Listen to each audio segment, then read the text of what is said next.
All right, let's get right into this because you are here to figure out how to take out a 2.3 Ford Explorer engine.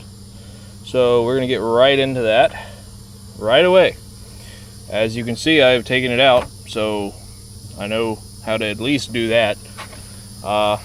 Basically, things that are gonna stay, as far as heater hoses, all you gotta worry about is these two lines. They stay. This is your fuel, this is your return, and obviously your transmission stays and all that. You got a little breather tube for your transmission, all that fun stuff. And this, I didn't even pull this out, I just kind of turned it around it and stuff. I got some bolts down there to pick up. There is a little thing, I don't even know what that is honestly, but you can just disconnect that hose and that loops back around to up there again, but that hose went to that. So I know I don't sound exactly knowledgeable, and that's because I'm learning as I go, and if I'm doing that, you can do it too. So the biggest pain that I had was these oil lines for the turbo and then the coolant lines for the turbo. They were a little annoying. You can't even tell which is which because this blew a head gasket and mixed all the oil and all the coolant together. But the turbo mounts right here, and to get to everything with the motor mounts and all that, you have to take the turbo off. I took the turbo off and then undid the downpipe. I'll show you that. So I don't remember where exactly it's at. I'm a little unorganized right now. I think it's in here. I stuffed my stuff I don't want rusting into other vehicles. Yeah, here it is. So here's your downpipe. Your downpipe has 3 bolts, and then that comes off of the back of the turbo right here, like that. One of the studs came out, but that's fine. So it is a weird specialty nut, but you can use a 17 millimeter as long as it's a 6-point, and it shouldn't strip it out as long as you're straight onto it. However, you got your oil lines on the turbo. Ugh. So you got a line right there on the top, and then you got coolant lines, I assume right there, it's hard to tell. And then you got a line on the bottom. All of those are 10 millimeter if I remember correctly. There went all those gaskets. This had 3 gaskets on it. I don't know if that's part of the course. Looks like somebody's been in this engine. You have to take the intake off. The intake is 1, 2, 3, 4, 5 right there, and then you got a line on the back of the intake right there. It's a quick connect. Make sure to take that off. I'm gonna try and be thorough and not miss anything other than like the obvious stuff, like obviously this PCV can't hang out on there and stuff like this. There is an EGR, I believe is what that is, goes on the back of this, so you got to take that off along with that PCV that I was talking about. And that is pretty much it. It comes off in 2 major parts: the intake, the turbo. Once you got the intake and the turbo off, of course the air intake and all that good stuff, but I'm sure people are going to be like, oh, this video is terrible, you didn't explain anything in a great way. But I didn't want to take the video as I was doing it because I didn't know what I was doing. I was learning as I went, because you have all this PCV crap and stuff. You have a ground cable right here. This is your alternator wiring harness and starter, so this stays on the car.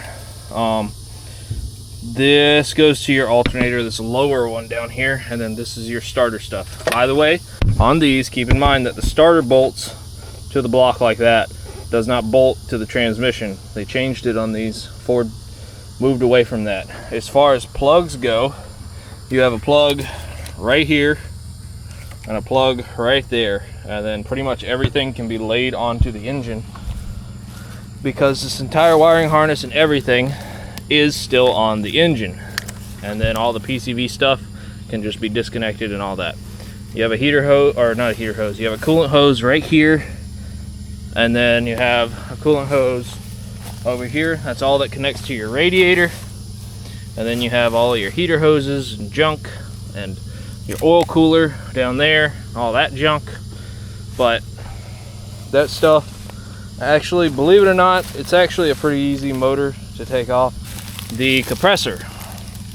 The compressor you can just unbolt and keep in there. I unplugged everything because it was kind of catching on the motor mounts the way that I did it. So, you know, your mileage may vary however you want to do it. The motor mounts are pretty interesting. So they have, I believe, one in the front, two in the back. I unbolted those and then picked the engine up, pulled it forward enough to where I could spin it, and then when I could spin it, I took these off because it will not twist and come out with these on. They're too wide. So these are all 18 millimeter, except for, or no, these are 15 millimeter, except for one that's 18 millimeter, which is actually a nut. And then you saw the stud on the side of the block. So that'll give you an idea. This was the stud for the 18 millimeter, and then it mounts here, here, and here. And it juts out like that. And then it cradles into those, which you can see now. So everything is revealed. So, yeah, so there was that ground. The starter wire that I was talking about has a ground that goes out. Again, I know I'm all over the place. I'm still kind of recapping as I'm going, remembering everything that I had to do. Keep in mind the torque converter, I pulled it with it. It's actually really easy to pull the torque converter, but I believe the torque converter has 6 bolts on these, so keep in mind that, because a lot of the older vehicles only had 4. And also there's a harness from the engine. The actual engine harness is what goes to the transmission. So I believe that is this. This goes to the transmission. So it's just a red pull tab, and then you have this little mechanism, and then you got this on the side for, I believe, the shift selector, and that's it. Just a bunch of clips that you need to undo, and then you're good. I think that's pretty much it. This ground goes to the body, I believe, right here. So I kept that in it. I try to keep everything together and in it that I can, so I can remember easily. This obviously is a boost tube that goes to another tube that goes to your turbo and all that good stuff. So yeah, it's really not that bad, but it's just a lot to take in all at once, because there's just so much stuff going on everywhere. But once you get to the point of taking it out, literally just like pull it out, twist, and then it'll come right out. It's just, it comes out sideways. These are so skinny on the side that it's just super easy. The alternator stayed on. I didn't even take the serpentine belt off, but you know, I will have to. My donor motor's over there, and I got to swap all of this stuff over there. I'll show you guys a picture. That's what the flywheel looks like, just in case you need to know anything. This is, you know, they completely chopped all this up because this is a 37 mile motor out of a wrecked vehicle. Got lucky getting it, and then that's like an easier view, less cluttered view of everything. That's the front end. It's all that good stuff. So yeah, but yeah, I'm trying to think if there was anything else that I wanted to add that made it a lot easier, but I don't think so. Literally just unbolting the turbo, getting that like completely unbolted, getting the lines undone, and then the downpipe down there unbolted, and then I could take the whole turbo and drag it up and then take those downpipe bolts, the 3, because it unbolts down there and it unbolts at the turbo. You have to take it into 2 pieces to actually get it out. You cannot drag it out from the top, no matter what you want to do. So yeah, I found that a lot easier than just trying to unbolt the downpipe from the turbo while it was on the engine, and it seemed to work pretty well. But yeah, pretty much once you know where everything's at, it's pretty easy. And by easy, I mean, you know, in 100-degree weather, you're gonna be dying and huffing and sounding like you've done way too much crack, but that's okay. yeah, I think that's all the knowledge I would like to impart. Hopefully this helps somebody somewhere along the lines, as far as like if they need to do something or getting caught up on something and they really want to do that. Oh, also here, let me put a flashlight down here. This will be helpful. That is all of your bolts. That's your bolt pattern for this 10-speed, just so you know.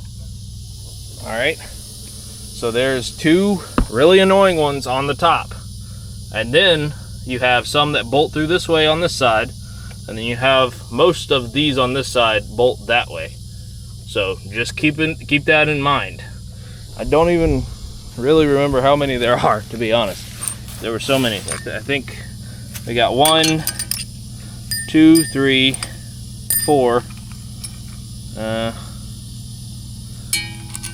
Do 5, 6, 7, 8. I think 8. I don't think this is 1, but I could be wrong. I put the motor mount bolts and everything in here. All right, so I'm pretty sure. No, I think this is 1. So you got 1, 2, 3, 4, 5, 6, 7, 8, 9. I think you have 9 bell housing bolts. We can cross-reference that with that. So you got 1, 2, 3, 4, 5, 6, 7, 8, 9. I think I counted 1 too many. 1, 2, 3, 6, 7, 8, 9. Yeah, I think so. Okay. I hope this helps somebody. That's all I have to say. Because, you know, if I can help anybody out and make anything quicker, that'd be nice. So, try to get right to the point. Like and subscribe, do whatever you got to do. Again, these are the motor mounts. The one on the driver's side has this weird bracket thing. So, there's that. And yeah, we're good to go. Thank you guys for watching. Goodbye.